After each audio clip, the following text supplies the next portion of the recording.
Hello दोस्तों, आप लोग का स्वागत है sources of Indian history channel पे। आज हम बात करेंगे एंशियंट इंडियन हिस्ट्री के सोर्सेज की। और जब हम इस फेज़ की, इस पीरियड की बात करते हैं तो ऑब्वियसली हम उसको स्टार्ट करते हैं वेदों से। जैसे कि हम सभी जानते हैं वेद चार हैं: ऋग्वेद, यजुर्वेद, सामवेद और अथर्ववेद। लेकिन हम पहले ये समझते हैं कि हम उनको वेद क्यों कहते हैं। वेद जो है ये संस्कृत के विद धातु से बना है, जिसका अर्थ होता है टू नो, यानी कि नॉलेज लेना या ज्ञान प्राप्त करना। इसलिए हम उसको वेद कहते हैं, क्योंकि हमें उससे बहुत सारा ज्ञान मिलता है। और जैसा कि हम सभी जानते हैं कि वेद हमारे हैं चार।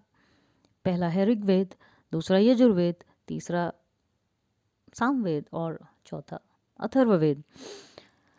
और इसमें ऐसा बोला जाता है कि जो ऋग्वेद है वो सबसे पहले लिखा गया और जो अथर्ववेद है वो सबसे बाद में लिखा गया है।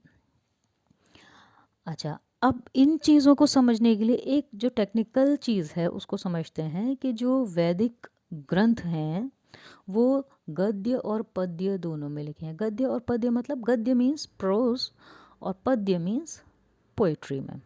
ठीक है, तो जो वैदिक पद्य हैं यानी जो वैदिक पोइट्री है उनको हम कहते हैं ऋचाएँ। ठीक है, और जो वैदिक गद्य है उसको हम कहते हैं यजुष। और जो गेय पद्य है यानी ऐसी पोएट्री जिसको गाया जाता है या गाया जा सकता है उसको हम कहते हैं साम। तो अब आपको आइडिया मिल गया होगा कि हम जिसमें ऋचाएँ हैं उसको हम कहते हैं ऋग्वेद, और जो प्रोज में है उसको हम कहते हैं यजुर्वेद, और जिसमें गाने या एक तरीके से कहना चाहिए कि किस तरीके से गाया जाएगा उनको, उसको हम कहते हैं सामवेद। तो ये तो हुई बेसिक बात। और इन्हीं तीनों प्रकार के जो इसके रूप हैं वेदों के, इसी की वजह से इन तीनों वेदों को यानी कि ऋग्वेद, यजुर्वेद और सामवेद को हम वेद त्रयी भी कहते हैं। ठीक है, और ऐसा कहा जाता है कि इस जो मंत्र थे या जो ऋचाएँ थीं वो एक साथ नहीं बने हैं, वो अलग अलग टाइम पे अलग अलग लोगों ने बनाए। तो क्योंकि इनको बनाने में सदियों लगी और बहुत सारे लोगों ने इसमें कंट्रीब्यूट किया इन ऋचाओं को, इन मंत्रों को बनाने में, तो इसके लिए इनको कहा जाता है मतलब जब इनको कंपाइल किया गया, तो जब इनका कंपाइलेशन हो गया तब इनको कहा गया संहिता। ठीक है, इसके बाद एक दूसरी चीज़ ये है कि जो वेद हैं इनका जो लिखित रूप है वो हमको बहुत बाद में मिलता है, यानी जब तक उनको लिखा नहीं गया उसके पहले तक वो ओरली अपने शिष्यों को सिखाते थे जो गुरु थे।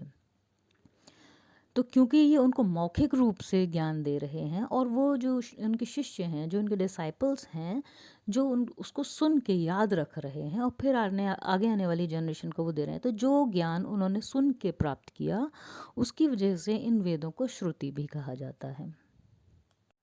आज हम बात करेंगे ऋग्वेद की। ऐसा कहते हैं कि ऋग्वेद की जो रचना है वो होती है सप्त सैंधव प्रदेश में। अब ये सप्त सैंधव प्रदेश क्या हुआ? ऐसा प्रदेश जहाँ पे 7 नदियाँ हैं। ठीक है, अब ये 7 नदियाँ कौन सी हैं? क्योंकि ऋग्वेद में हमें इन नदियों का जिक्र मिलता है, इससे ये अनुमान लगाया जाता है कि ये इसी प्रदेश में इन लोगों ने ऋग्वेद की रचना की। तो ये जो 7 नदियाँ हैं इनमें सबसे पहली है इंडस यानी सिंधु नदी, जिसका नाम मिलता है हमको ऋग्वेद के अंदर सिंधु, और जिसको हम जानते हैं इंडस रिवर के नाम से। दूसरी है सरस्वती नदी, जो कि उनके लिए बहुत ही एक पवित्र नदी है और जिसको वो कहते हैं नदीत्मा, जिसका अर्थ होता है नदियों की आत्मा। तीसरी है शतुद्री यानी कि सतलुज नदी। चौथी है ब्यास नदी, जिसको उन्होंने लिखा है बिपाशा ऋग्वेद के अंदर, उसका नाम मिलता है हमें बिपाशा। और पांचवी है परुष्णी नदी, जिसको हम कहते हैं रावी नदी। छठी अस्किनी है जो कि चिनाब है, और सातवीं है वितस्ता यानी कि झेलम। अब ये तो हुई 7 नदियाँ जो कि इंडिया और पाकिस्तान के अंदर हैं एट प्रेजेंट। इसके अलावा वो 4 और नदियाँ के नाम में हमें ऋग्वेद के अंदर मिलते हैं जो कि अफ़गानिस्तान के अंदर बहती हैं। और वो 4 नदियाँ कौन कौन सी हैं? पहली है कुभा यानी कि काबुल नदी, दूसरी है सुवास्तु यानी कि स्वात नदी, तीसरी है क्रुभु जिसको हम कहते हैं कुर्रम नदी, और चौथी है गोमती यानी कि गोमल। ठीक है, तो ये माना जाता है कि ईस्ट अफ़गानिस्तान से लेकर और जो गंगा तक का एरिया है उसको नॉर्मली सप्त सैंधव हम आइडेंटिफाई करते हैं। अच्छा, इसके अलावा एक और नाम मिलता है ब्रह्मावर्त। अब ये एरिया कौन सा है? ये जहाँ सरस्वती और शतुद्री यानी कि सरस्वती नदी के जो बीच का एरिया है उसको ब्रह्मावर्त कहा गया।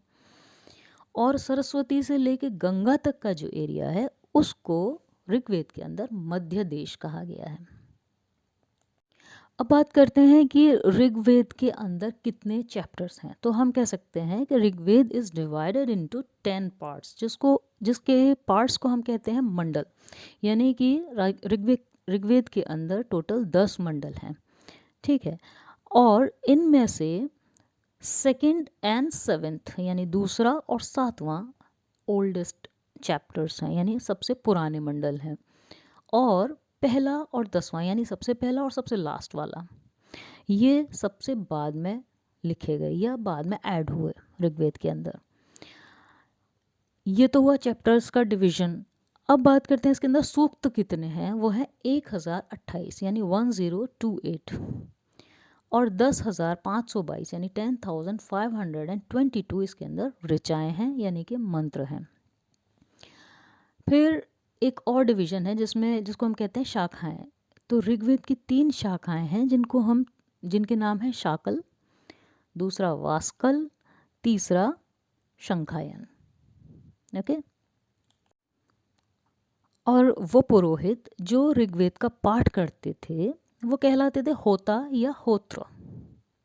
ठीक है, यानी उसका जो पुरोहित होता है जो वो पाठ करता है उनका, उसको होता या हम होत्र कहते हैं।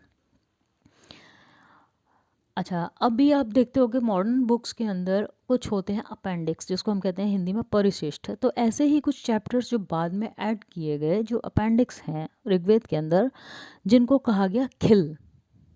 ओके, ऐसे 14 खिल बाद में जोड़े गए। अब वो कौन कौन से ये तो हमें नहीं पता, लेकिन जो 6th मंडल है उसके अंदर बाल खिल जोड़ा गया, इसकी हमें इन्फॉर्मेशन मिल जाती है। अब बात करते हैं इसके अलग अलग मंडलों की। तो इसके जो 10 मंडल हैं उनमें से मंडल सेकेंड से लेके 8th यानी दूसरे मंडल से लेके 8वें मंडल तक को हम कुल मंडल के नाम से जानते हैं। अब इन्हें हम कुल मंडल क्यों कहते हैं? कुल का अर्थ होता है परिवार। ठीक है, तो ये 2 से लेके 8 तक जो मंडल हैं उनमें हर एक मंडल किसी न किसी एक ऋषि और उसके कुल या क्लैन या परिवार या उनके शिष्यों ने कंट्रीब्यूट किया है। यानी वो एक पूरा जो मंडल है वो किसी न किसी एक ऋषि के द्वारा जोड़ा गया है, और वो उसने खुद भी जोड़ा और उसके परिवार वालों ने, उसके घर खानदान वालों ने, उसके शिष्यों ने, किसी ने भी जोड़ा होगा। तो यानी वो उस एक क्लैन को रिप्रेजेंट करता है। ठीक है, तो 2 से 8 तक हम कुल मंडल कहते हैं। अब क्योंकि और ये काम क्योंकि पीढ़ियों तक होता रहा, इसके लिए ये एक ही परिवार की जिम्मेदारी रही कि वो उसको लिखते रहें या उसमें अपना जो भी उनका कंट्रीब्यूशन है वो देते रहें। तो ऋग्वेद का जो पहला मंडल है वो अग्निदेव यानी अग्नि देवता को समर्पित है। अब जैसा कि हम जानते हैं कि वो कुल मंडल नहीं है, इसलिए उसके साथ किसी ऋषि का नाम हमको नहीं मिलता है। जो दूसरा मंडल है वो ऋषि गृत्समद और उनके परिवार या उनके शिष्यों द्वारा लिखा गया। तो वो उनके साथ जो नाम जुड़ा है दूसरे मंडल के साथ वो है ऋषि गृत्समद का। तीसरा मंडल जो है वो ऋषि विश्वामित्र और उनके शिष्यों और परिवार के द्वारा लिखा गया।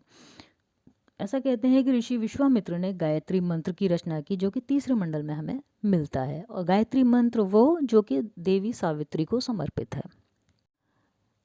फोर्थ मंडल जो है उसके अंदर हमें एग्रीकल्चर का रेफरेंस मिलता है उस टाइम की, और ये ऋषि वामदेव के नाम समर्पित है, यानी ऋषि वामदेव और उसके परिवार या उसके शिष्यों ने मिलकर इसकी रचना की है।